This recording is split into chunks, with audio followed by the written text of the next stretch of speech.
Assalamualaikum warahmatullahi wabarakatuh. Salam APFW, salam GTOI ya. Semoga kita semua di pengusaha fotokopi dan percetakan kita semuanya sukses dan berhasil, dan jangan lupa untuk mensejahterakan semua orang yang membantu kita. Yang terpenting adalah kita bisa bangkit itu bukan pada diri kita sebenarnya, tetapi karena ada karyawan-karyawan kita. Jadi kita tidak bisa bangkit kalau tanpa karyawan kita. Maka kalau misalkan karyawan kita sakit, ya usahakan untuk membantu. Kali ini saya akan membahas bagaimana mencetak nota ya, yang menggunakan 60 gram. 60 gram itu berapa ya? Tak lihat dulu ya, kita sini dulu. Ini bahannya.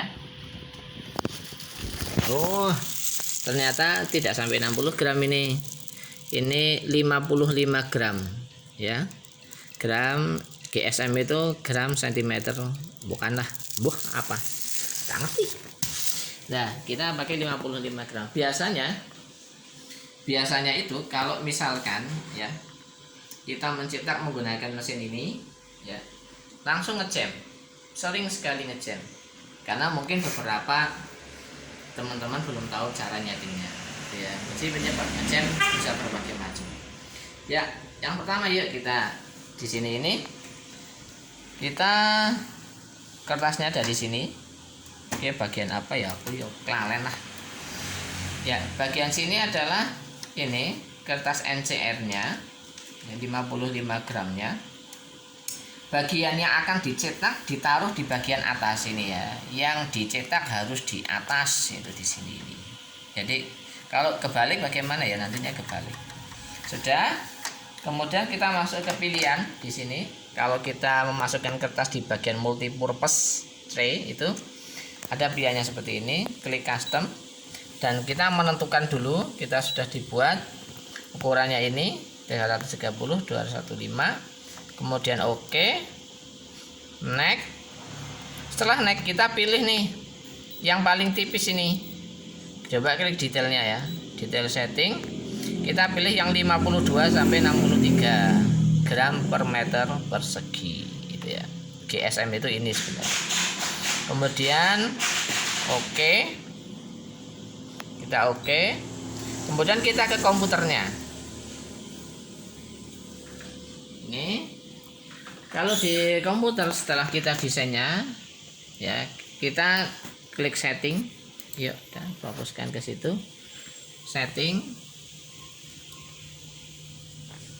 Lebih fokus lagi, coba ke sini biar jelas. Wah, digeser wis pokoknya. Kemudian printing preference. Kemudian di paper source-nya ini. Di sini ada paper source. Kemudian ada paper type. Nah, kita pilih juga nih paper source-nya, kita dari multipurpose tray.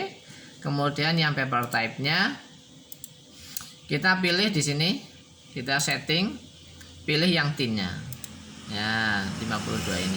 Kenapa kok ini harus sama sih 52? Biar nantinya tidak gelundrung. Biasanya kan gelundrung karena sudah kepanasan. Kemudian oke.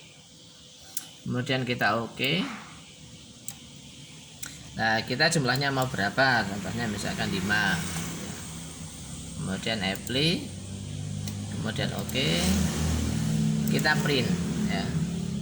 Kita print seperti ini. Print.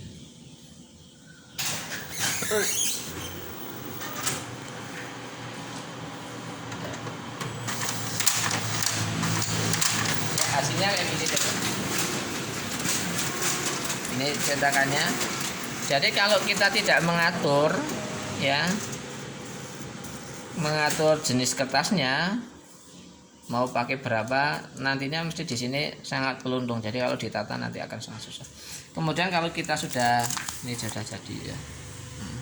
Nah, jadi kita masuk ke sini.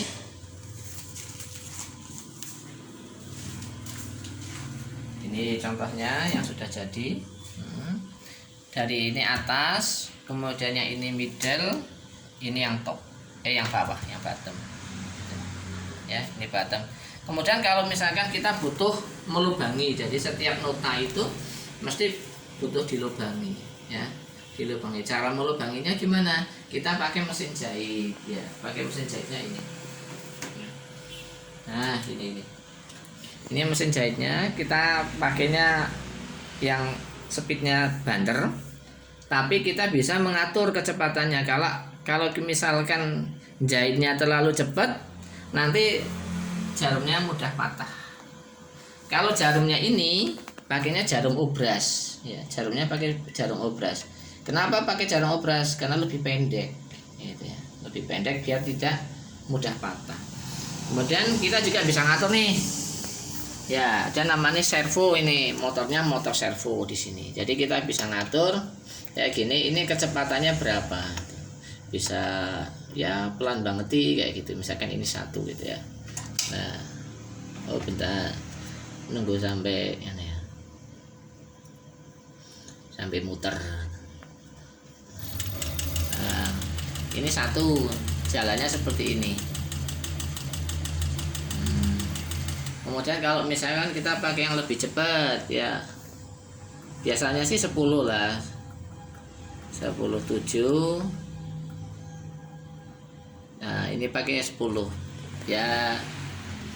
Dan kenapa kita harus pakai motor servo? Karena kalau motor servo itu kita bisa ngatur kecepatannya ya. Terus gini, contohnya gini, yang mana ya, ini deh ya. Contohnya ini pada saat kita mau jahit ya, mau jahitnya ini harus dikasih karton dulu di sini. Jadi kita kasih karton, kemudian strapless seperti ini, baru kita jahit. Yuk kita coba jahit dulu. Kalau di kita ini pekerjaan divisinya yang divisinya IDA ya, apa ya, ada percetakan dan minimarket. Nah, percetakan dan minimarket. Nah ini bisa pelan kayak gini. Artinya kalau semisal yang kerja itu anak baru ya harus latihan dulu sih. Dan yang terpenting juga bagaimana sih biar kita bisa lurus. Misalkan pada saat kita jalan, di sini jangan melihat jarumnya, tapi lihatlah antara garis kemudian sepatunya ini. Jadi di tepi sepatu. Kalau misalkan sudah di